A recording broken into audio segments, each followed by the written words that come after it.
Hey Kev, let's follow this trail over here. This looks like there might be something waiting down there. All right. Hey, wait a minute. Do you hear that? Yeah, I thought it was just me. What the heck is that? I don't know what that is. Whoa, do you smell that too? That's unbelievable. Hey, look. What the? Hey, look, those branches are moving over there. What the heck is that? Holy cow, is that what I think it is? Look at that thing. Oh my God. It's a freaking Sasquatch. Welcome to the Bigfoot Terror in the Woods Sightings and Encounters podcast. I'm your host, W.J. Sheehan. Hello, everybody, and thank you once again for joining my brother and I on what is to be a fantastic podcast. For those of you who don't know me, my name is W.J. Sheehan, and I have a series of books entitled Bigfoot Terror in the Woods Sightings and Encounters, all of which are available at Amazon in paperback and ebook formats. And at Audible, you can get volumes 1 through 6, as well as picking them up at iTunes or Amazon if you choose to do so. And just as I'm inviting my brother and co-host Kevin in today, generally my brother and I don't share what he is about to talk about with each other. But today, because of the subject matter, I wanted to get a look at what he's going to speak about. And so we both know what the subject is. Kev, come on in, brother. Yeah, man. How's it going? Good. You know, I wanted to clue the audience in tonight that I know what you're going to speak about. Yes, normally I don't tell my brother what I'm going to talk about. And who knows? Maybe I'm not even going to talk about what I told him I was going to talk about. It's a double whammy. But I know I'm really excited about this because this is some really interesting stuff. And I'm sure you'd agree, which is why you picked it to speak about it on today's podcast. Absolutely. You know, I look at a lot of different videos every week because there's nothing better than sharing, you know, a pretty cool video with our viewers, right? And it could be something they've seen already, and we provide some interesting commentary on it. I hadn't seen either one of these, and we're going to be talking about the skunk ape today. And I pinged my brother ahead of time, and I said, "Hey, did you ever see this video?" And he's like, "No." And I'm like, "Okay, how about this one?" He's like, "No." I'm like, "Well, you better watch those before we do the recording, because I'm going to want to talk about them with you because they're pretty cool." Yeah, they are definitely cool. And the one video I actually had seen before some time ago. Okay, but. At either rate, that was long before we were doing a podcast, you know, and I just ran across it doing something or other, and I was like, wow, that is interesting, you know, but go ahead, take the reins, Kev. Let's bring it out. Yeah. So yeah, both videos concern what is typically called the skunk ape. And skunk ape, you know, if folks out there, I'm sure a lot of you have heard of it. And we haven't covered the skunk ape before here on cryptids and other oddities. But the skunk ape is also known as swamp ape, stink ape. Some people call it like the Florida Bigfoot or the Louisiana Bigfoot. And some even call it swamp squatch. So if you haven't heard of the skunk ape, you can figure out that this thing's usually hanging around in the swamp, you know, so think like the Everglades or any kind of woods with a good swamp in it, which there's a lot of those in the southeastern United States, you know, around Florida, North Carolina, Georgia, Louisiana, Arkansas, etc., Mississippi. And, you know, the descriptions are very similar to a Bigfoot in terms of the size, and definitely have the stench or the stinky odor associated with them, hence the name skunk ape. Very interesting. And if you think about it, a lot of these murky pools of water that aren't really flooding in and out properly that water gets pretty stank too. You know what I mean? Oh, no doubt about it. You know, if you had a butt full of crud from not having toilet paper, which a lot of us are starting to experience. In the COVID-19 world of no toilet paper. If the Bigfoot had no Scott tissue and then was walking around in the stank in the woods with covered full of fur, he would be in need of a serious shower. No doubt about it. Yeah, so a lot of the encounters with the skunk ape, they go back into the 1960s and 1970s and all the way up until today. So he's been around a while, not hundreds of years, at least not documented hundreds of years that I've come across, but he definitely has been around a while. Yeah. Now, people have been talking about this for a long time.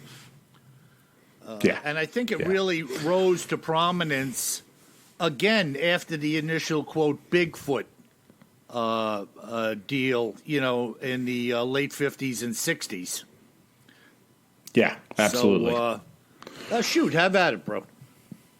Yeah, so the first video is the earlier earlier video in time. This was filmed on October 28th, 2013, so about 6.5 years ago. And it's known as the Josh Highcliffe video. And I'll post this on our website, BigfootTerrorInTheWoods.com, and I'll put the YouTube link up there as well. So check it out for sure.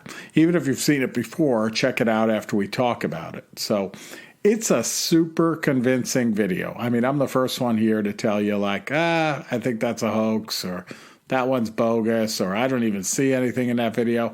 This one is super convincing. And the video is only 2 minutes and 16 seconds long, but it is definitely a hairy man, in my humble opinion. Maybe my not so humble opinion. Now, what was the location of that one, Kev? So they don't specify it exactly, but when you research it, they talk about it being in and around Mississippi.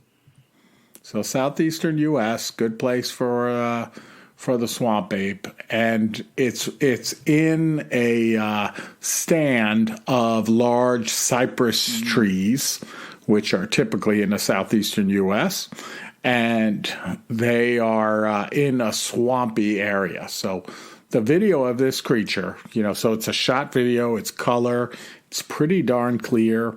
I'd say the creature is about 25 yards tops away from the camera guy. All right.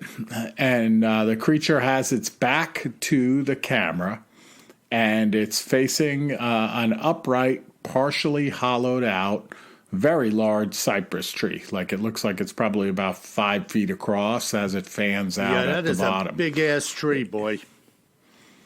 Big ass tree. And you sit there and you look at it, and first you're like, what is that? You know, and then you clearly see the back of the creature, the shoulders, the back of the head, very clear. Like, this is not a bear, by the way. You know, looks like a gorilla of sorts, right? You know. And what's really interesting is this thing is working away, like busily working away with both hands clearly at the edges of this inverted V-shaped opening in the bottom of the cypress tree. And also inside of the cypress tree. So you can see him with each hand reaching inside, pulling things out. And then he grabs, right, if you can imagine, the inside of this inverted V into the trunk of the cypress tree. He grabs it on either side, one at a time, and snaps off pieces of the trunk. And you hear it crack, you know, like you know, I don't even know how to describe it, but you can hear it super loud, and then you can see the piece break off, and then he kind of tosses it to the side, and it splashes in the water. Right? Multiple pieces. He's cracking off left and right. And, you know, Bill, you and I, especially in our day, we were pretty strong hombres, and I couldn't imagine, like, reaching into the side of a cypress tree and cracking off these large pieces of wood. Yeah, I mean, to me, particularly the one that he grabbed with his one right arm during that clip, he raises his arm pulling it in his shoulder when it cracks, like you said. It sounded like a 2x8 being snapped in half by Superman. And it just went bang. And then he, with this muscular jerking motion, pulls it back and he flips it over into the water and you see it splash. Just incredible power. Yeah. And, the V-shaped back, and he's there working away, clear as day. But this strength, like if you were thinking, right, perhaps, hey, this is somebody in an ape suit, could be. You can't see the face.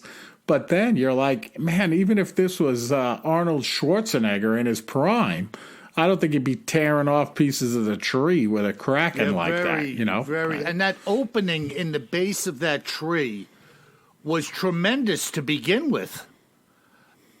Right. And it's by the way, folks, it's that natural opening. If you've ever seen a cypress where the bark grows around the edges of the opening, I don't know what causes the opening, but it's not like it's split wood or anything. It's grown that way for many, many, many years. And this beast is just grabbing onto that area where the bark naturally grows around the edge of the opening into the inside of the tree, grabbing that thing with its mitt and tearing the whole piece of the trunk of the tree off. Kev, and so many things come to mind. You remember when we were looking at the footage? Again, let's go back to the Marble Mountain. When we were looking at the footage of the dimensions of the branches. I mean, you had like 4, 6, 8-inch round. Yeah, 8-inch diameter trees, really, that were just snapped in half. Just think about that. That is like crazy. Yeah.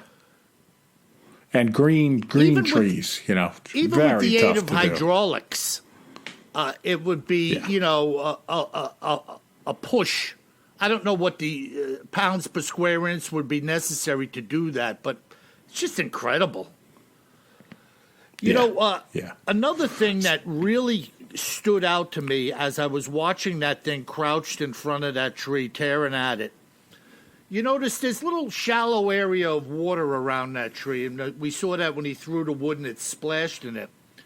But you know what came to mind, Kev? Remember a while ago we were talking about that sighting from the early 70s, those hippies that were in that Begal in the big thicket? And remember they were describing it as an area with a lot of clay in the soil under the trees where water would just lay? The water moccasins and other creatures that live in that sewage, the water that stagnant pool of water. Yeah, stagnant pool of water in a swamp. And that guy is just like sitting in there. He looked like an Indian sitting there for a little while.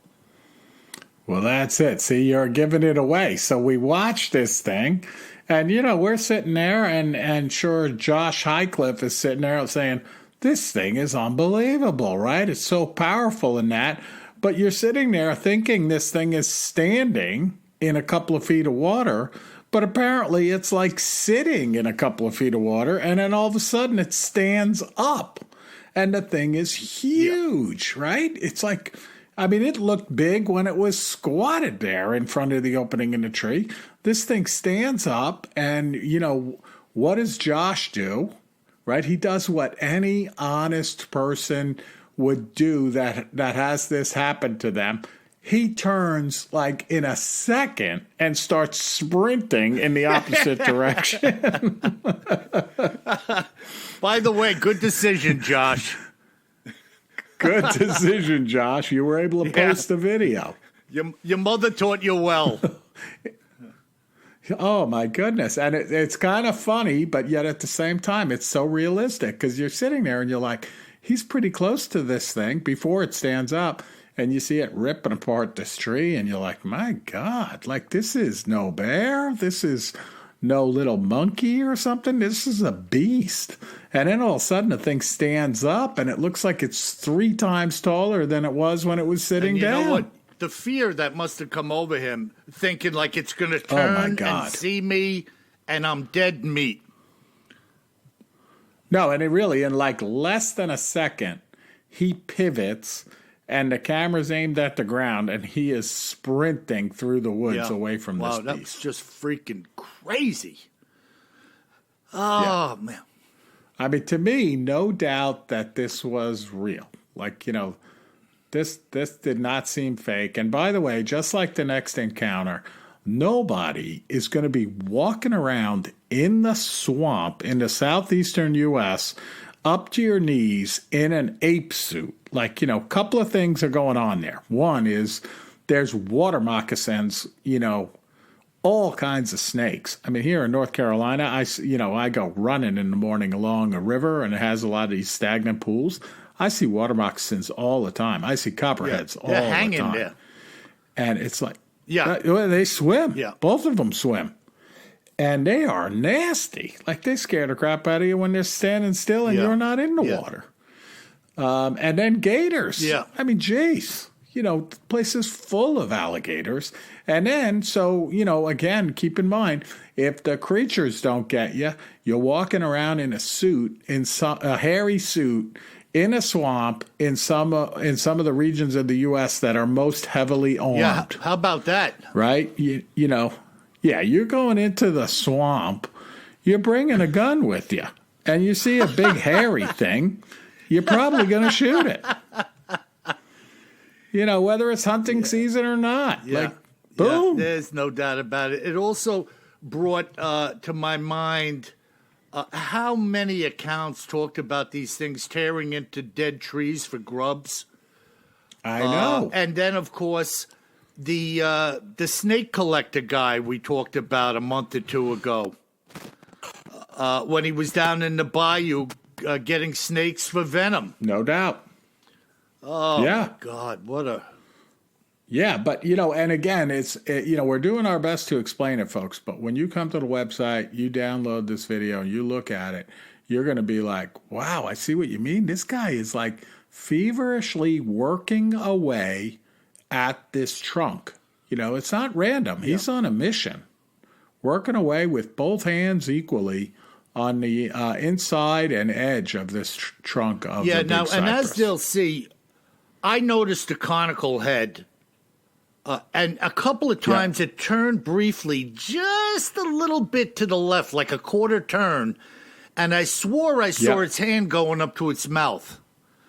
But could be, like it was picking up something. As soon as I thought I was seeing that, it would turn back. It was like you said, this feverish pace, like reaching in and grabbing and picking and clawing whatever it was doing. Oh, man, that freaking is an extraordinary video. It really is. It's awesome. Really is, it's awesome. Yeah. So I saw that one, and I was like, all right, like, this thing is cool. We'll do an episode about this. And I just happened to keep looking, over the course of a couple of days. And then I came across this other video called The Compelling Footage of Possible Skunk Ape / Bigfoot from Lettuce Lake Park in Florida. So this is from a few years later. It's January 26th, 2015. The video's also about 2 minutes long, so very similar to Josh's video. And this video, though, instead of being filmed from dry land, it appears that the folks are in like a canoe or a small rowboat. You can hear the paddles or oars clunking around as they're trying to stay still and get an angle on this creature, right? So they're amongst the trees in the water. The water looks a little bit deeper, maybe 3 feet deep or so. And they zoom in and they see this creature kind of standing there in the swamp, again, with its back to us, maybe the side, like its left side towards us. And to me, it seems like it's reaching down and touching its foot, almost like it's messing with like its heel, like if you stepped on something. And then all of a sudden it starts like whacking at something in the water, right? You see the water splashing, and with its hand, or, it's whacking at the water. And then you see it turn to its right, and it starts trudging through the swamp that's like 3 feet deep. And it looks like it's carrying like a big water moccasin. and the thing is squirming around. Like when it was whacking at the water, it reached down and it grabbed this water moccasin. You know, right in the beginning of that clip, I'm trying to figure out what is it doing. It looked like it was leaning over or down and cupping water to its mouth. Oh, okay. See, that could be because I see it as leaning forward.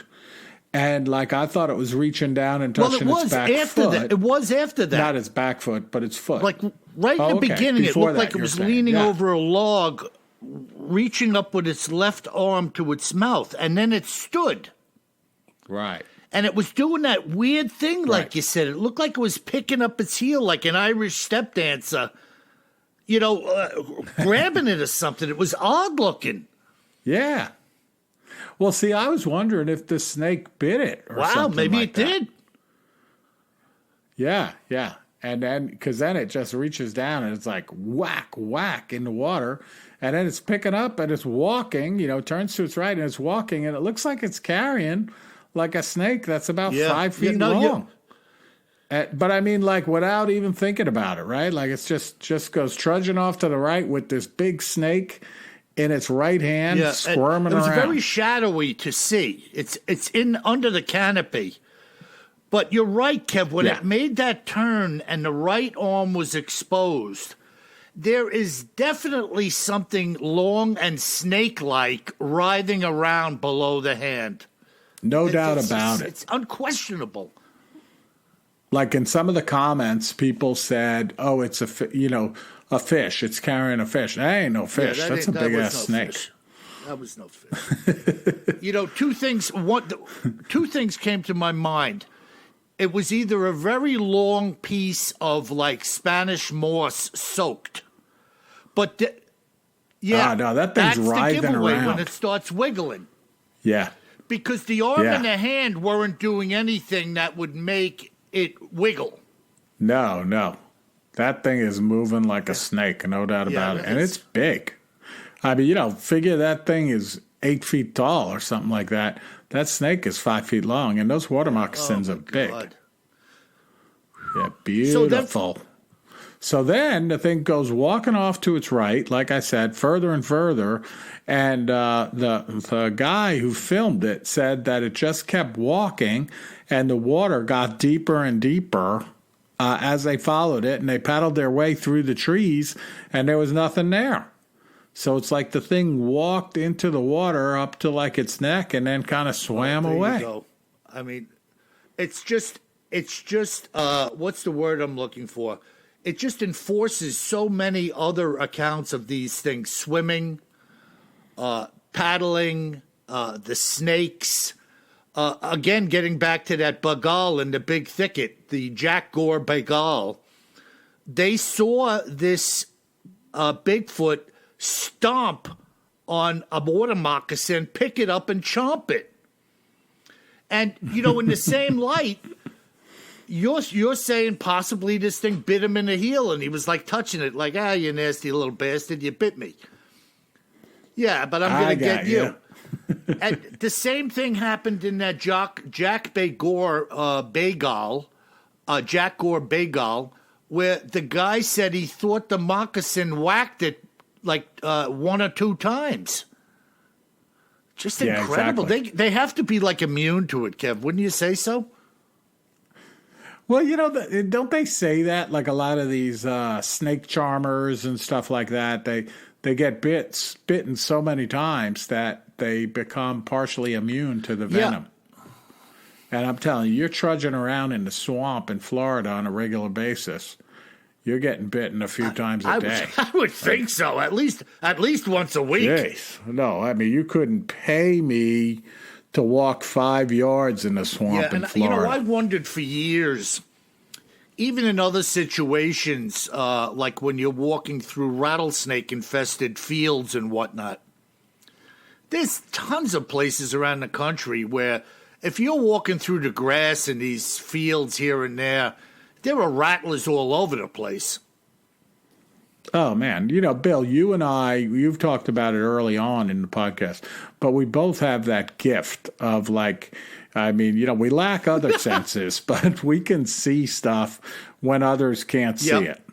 Like and like I lived out in Arizona for 3 or 4 years and would be hiking around in the desert. And those rattlesnakes, their camouflage is unbelievable. Like if that thing's 5 feet away and I told you it was there and pointed at it, a lot of people still can't see it. The really camouflage is so good. And I would see them and I'm like, man, that is just terrifying. They're at certain times of year in certain places, they were all over the place. Now the rattlers, at least they rattle, right? So if you don't see it, they do try to tell you that they're there. These water moccasins, I've mentioned it before, my experience with them here in North Carolina is not only do they not tell you they're there, they come after you. They want a piece of you. They're not trying to avoid you. And there's a lot of other snakes too, Kev, down there, I believe, that hang in trees like vines, right? Oh, yeah. But they're great swimmers. Man. Like, no problem hanging out in the water. So, and again, in this example too, so you're in the swamp in Florida, right? Everybody's got a gun in Florida, at least one, maybe 5. And you're not going to roam around in an ape suit in the swamp, let alone if the gators and the water moccasins don't get you. Somebody with a 30-06 is going to get you. It just doesn't make sense. You know what I mean? It just does not make. It makes more sense to believe what you're seeing is legit than it does to try to discount it. And believe me, Kev, when we talked about that other shot a few weeks ago, in the first 5 seconds, I said it's garbage. And after 20 seconds, I was completely convinced it was garbage. But somebody else would look at that and say, wow, that's a great Bigfoot piece of Bigfoot footage, But you and I are both on the same page about these 2 clips. They are just incredible. They're fantastic. So again, we will post them, both videos, on the episode section of BigfootTerrorInTheWoods.com. Check them out. Listen to the podcast again, if you like, as we describe what you're seeing, too. And let us know what you think. Yeah, absolutely. And, Kev, we've been talking ad nauseum about the age of cameras being on people and that why and when are more pictures going to be seen. Well, here we have them. And if you're going to bitch and moan about them, then what else is there? You know what I mean? Right. I mean, when you look, again, folks, you look at these, this is no bear. And that's the only thing it could be in this area. Like, and it is not a bear. There's no freaking way either one of them is a bear. Right. No. And they're both seen walking, like a person or more like an ape on both feet, not on 4 feet. And that one that was carrying the snake, Kev, did you see what he rounded like the tree? He slaps that heavy vine out of the way, just like whack. Yes, get away from that. I'm coming through. Exactly. No patience. Get out of my way. Wow. Oh man. Exactly. Well, great work on that, man. That is just awesome stuff. Yeah, but I know I like to surprise you, but I wanted you to look at them before this podcast. There's certain things you got to see beforehand just to get a feel for it, And those videos, you could watch them numerous times in a row, just backing them up, and concentrate your gaze at different points of it to really get a hold of what is it I'm seeing there, as it goes by, No because doubt. it's good, and the clarity was very good. So it's not really fuzzy, good, hazy. I mean, there was a little movement. No. I mean, again, I told my brother, folks, I'll tell you guys, I look at, say I look at 40 videos to find one that's decent. Right? I mean, a lot of them, I'm like, I don't even see anything there, or I'm like, oh, geez, that's so fake. I'm not reporting on that. And then these, I'm like, whoa, both of them. And both, skunk apes. I'm like, pretty cool. Skunk ape, man. 2 totally different locations, 2 totally different periods of time, but those 2 those two creatures could be brothers. Yeah. You know what I mean, Bill? WJ and KJ in the swamp. Skunk apes. Wow. Okay. Well, I got something pretty cool here. And there's such a variety when it comes to this notion of sightings and encounters, hence the name of the books, Bigfoot, Terror in the Woods, Sightings and Encounters. And before I get into this, I want to give a shout out to a fellow named Steve I was talking to the other day. Steve, I know you're listening. Steve was from Oregon, and he was out hunting. If I mess it up, Steve, forgive me. He was out hunting in a place that there was a cut, a former logging cut. And the area was like blocked off a little bit, and he had parked and walked in before sunup to do a little hunting. And shortly thereafter, a howl erupted, or a scream next to him, that rattled him half to death. And believe me when I tell you, once again, this guy knew the woods. He knew it was nothing he was familiar with. And he already had a pretty good hunch as to what it was. And as he was exiting, follow me closely, he wasn't hanging around even though he was armed to shake hands. This thing gave him a second blast. So in that light, all I'm getting at is you never know what an encounter is. Is it a full-blown encounter? Is it a noise? Is it some type of odd happening? Is it something you find?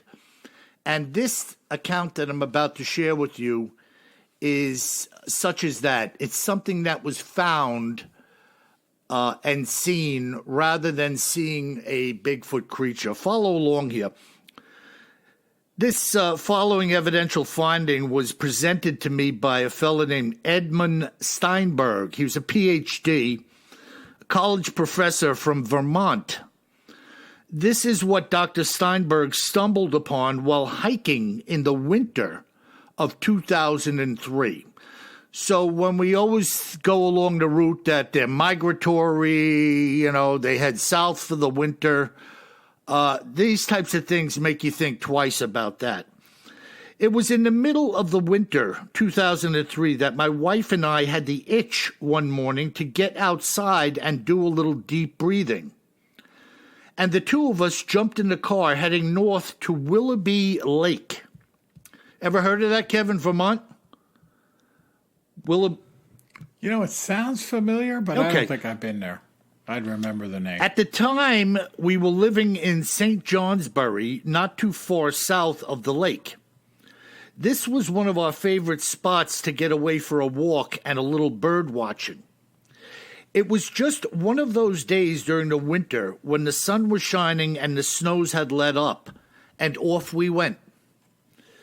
We had parked near the southeast corner of the lake and hiked into the shoreline, where we started to walk following the outline of the lake. At that time, the lake was frozen solid, and there was a layer of crunchy snow on top of the ice several inches thick. We had only hiked up a few hundred yards, if that, when my wife said, "Oh my God, Edmund, look, there's a deer stuck in the ice out there." I turned my head to look, and in spite of what my wife had just said, what I was seeing didn't make any sense. The ice on the lake at this point in time had to be a couple of feet thick, well able to handle anything that walked out on it.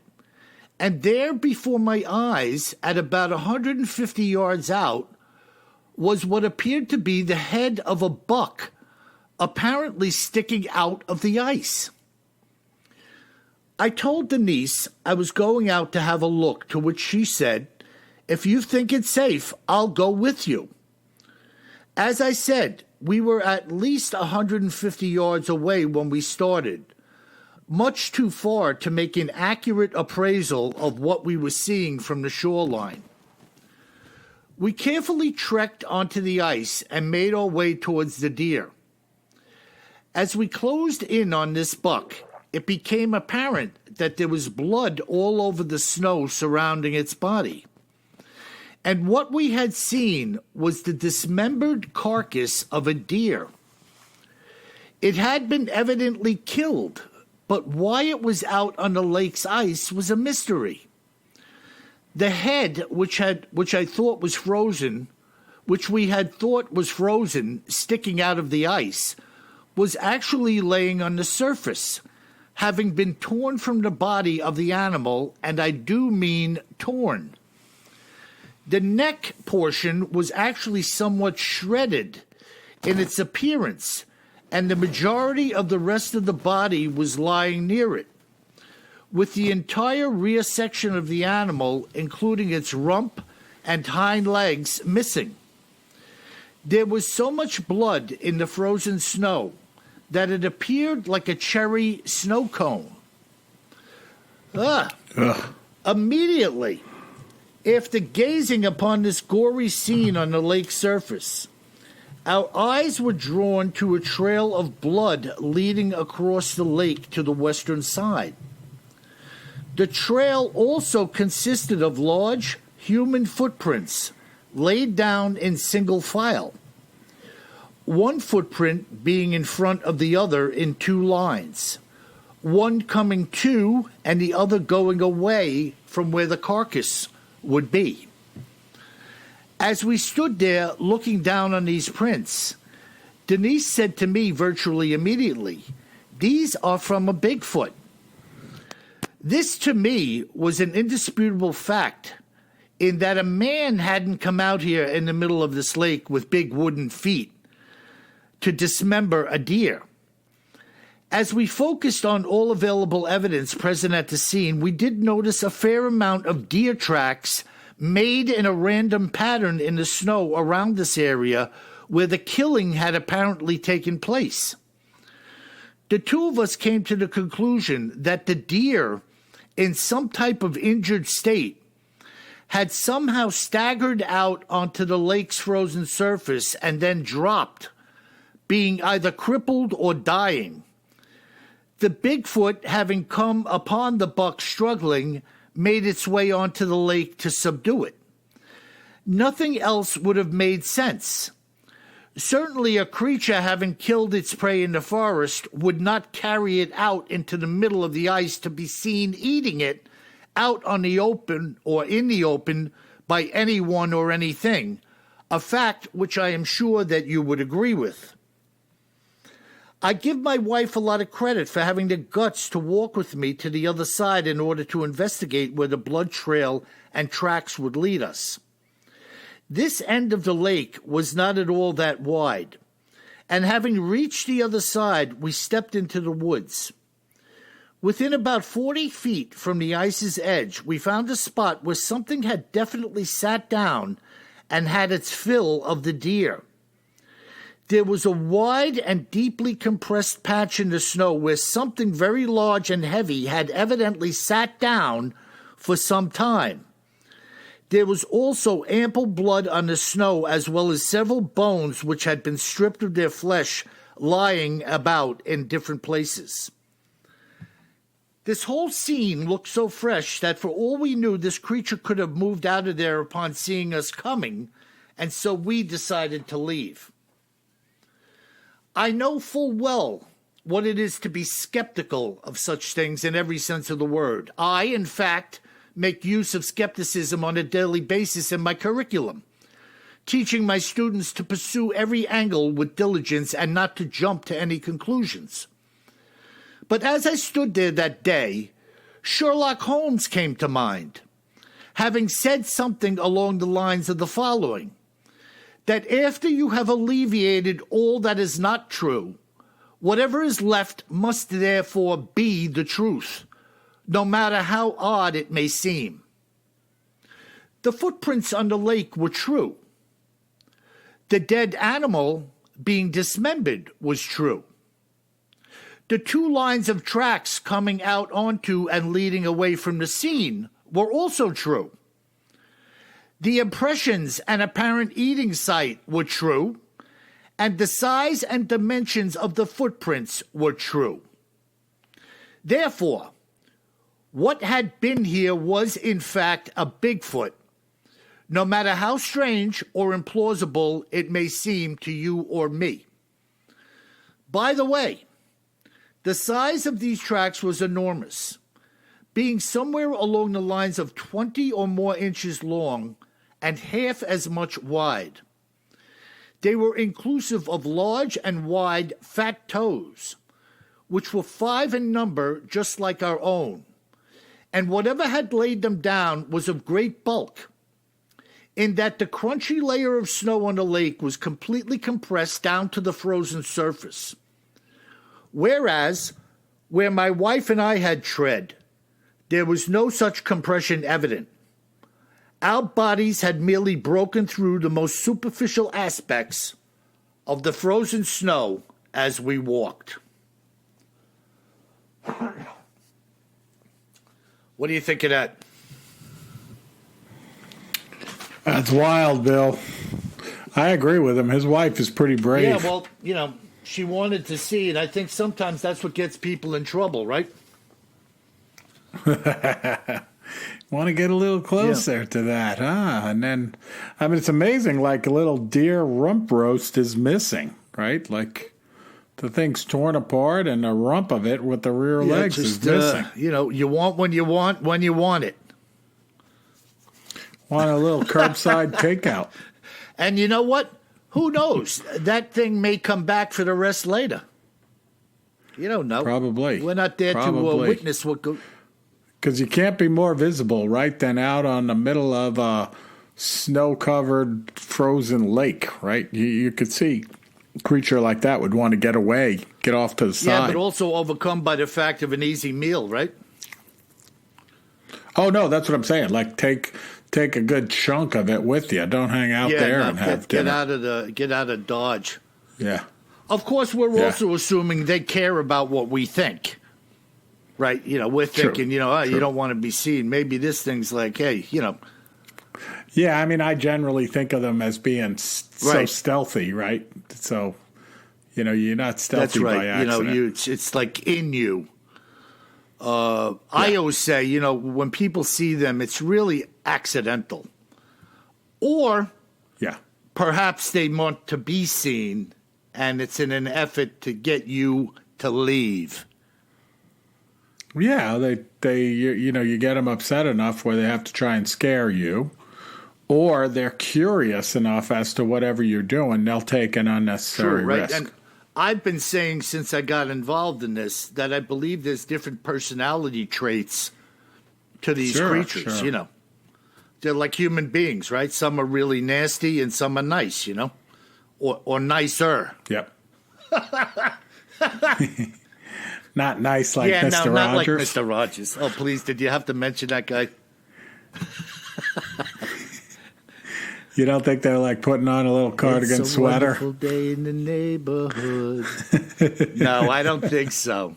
With the little king in the train or the castle, whatever that thing was. King Friday. And Daniel, the not so vicious tiger. Yeah, he's definitely not vicious. Not Bigfoot material. Oh, my goodness. How about the details of this professor? He's fantastic. just like digging in the little dribs and drabs of his thought about what he was seeing and what may have happened and what had to have happened based on the evidence that was in front of him, Yeah, I like the Sherlock Holmes deductive reasoning too. That's cool. That's had an effect on a lot of people. As Sir Arthur Conan Doyle nailed it with that character. And when you talk about Holmes, the power of deduction, even Scotland Yard started fingerprinting after Conan Doyle included it with his character. That's kind of weird how no doubt. Fiction became fact. very strange. But I love this account,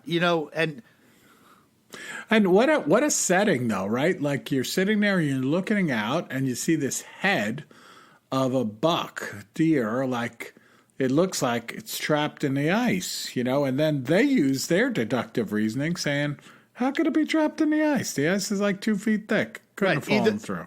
The only other thing that would have, and then they go out there. And you're not so happy with the explanation. Yeah, well, the only other thing that would have been possible is if it fell through and got frozen in around the neck.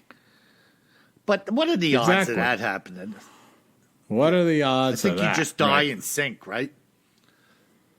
Yeah, I would think so. Well, there you have it, folks. I mean, an incredible account.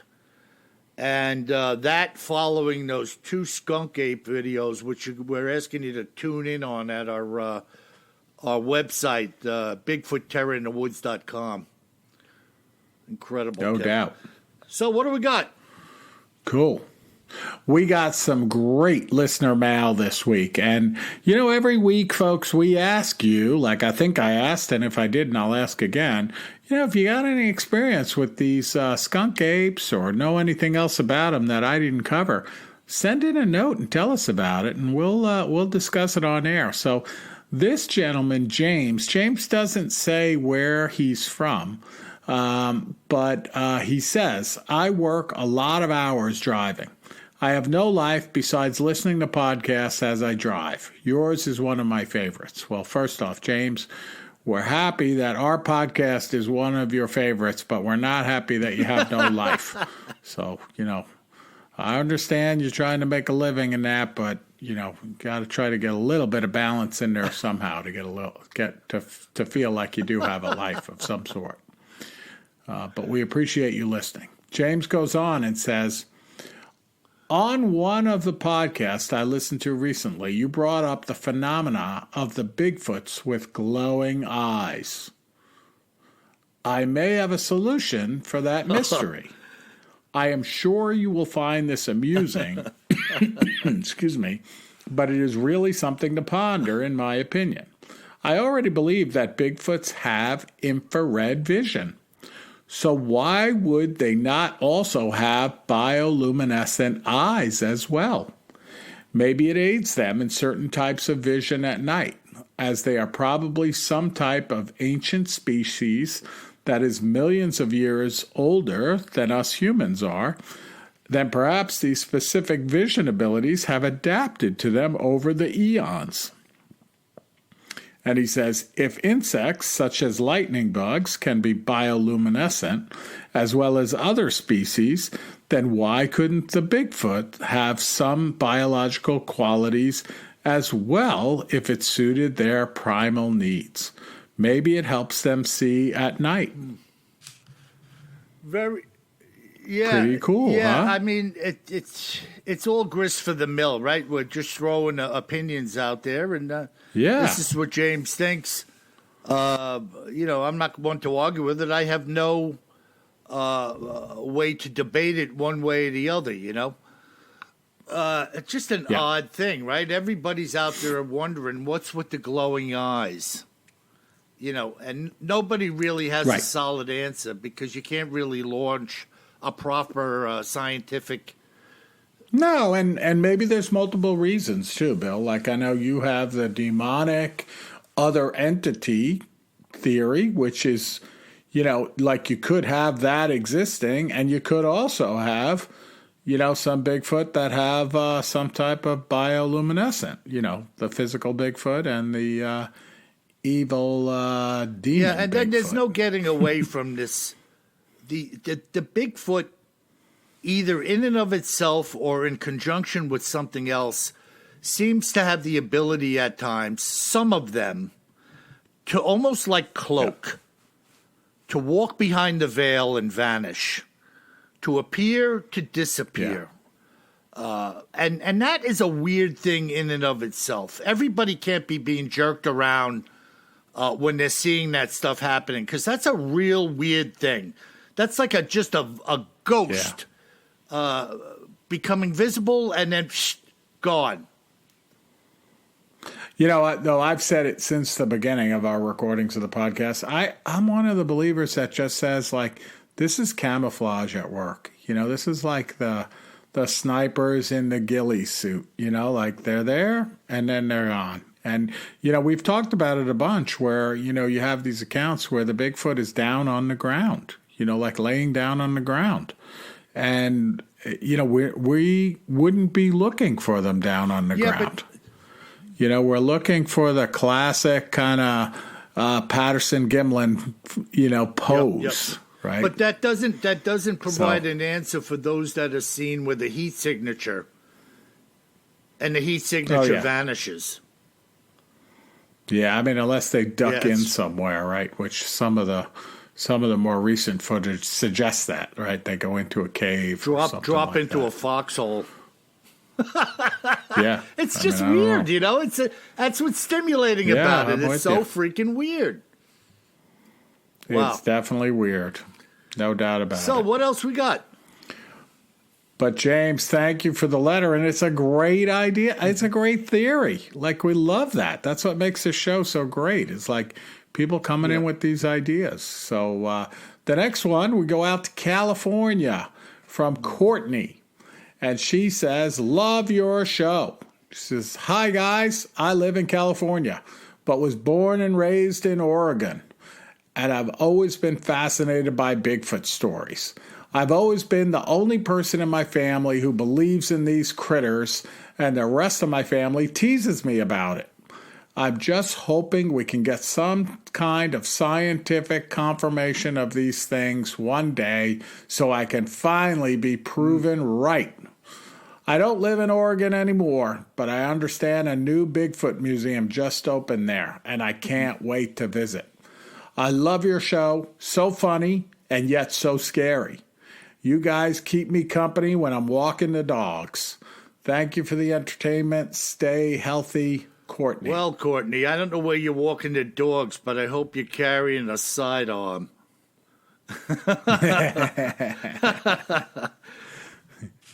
That's good stuff. Good stuff. And I can understand, Courtney, growing up in Oregon, and sounds like you probably live in Northern California. You know, it's a hotbed. And there, by the way, you know? Steve, the fellow I was talking about before I was on the phone with, he had his encounter in the Clackamas area in Oregon.